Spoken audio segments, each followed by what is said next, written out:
Hi guys! So for today's video ay magmamajorit muna tayo. Kasi yung kapatid ko ay nag-concert siya kaya record ko na lang kasi baka makapiright tayo. Nakakahiya naman.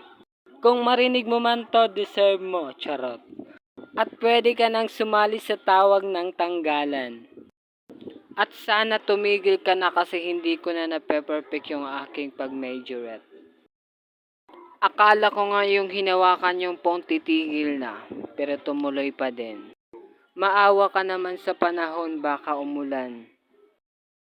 So itong baton pala guys, ginawa namin to noon kasi yung pamangkin ko kailangan niyang ng baton kasi sumali siya sa kanilang school, yung daycare pa siya, meron silang pumpum kaya ginawa namin to ng kapatid ko, oo. So tapos na siyang gumamit, so ako naman. Charot, napagtripan lang. So yan guys, thank you for watching. See you to the next video.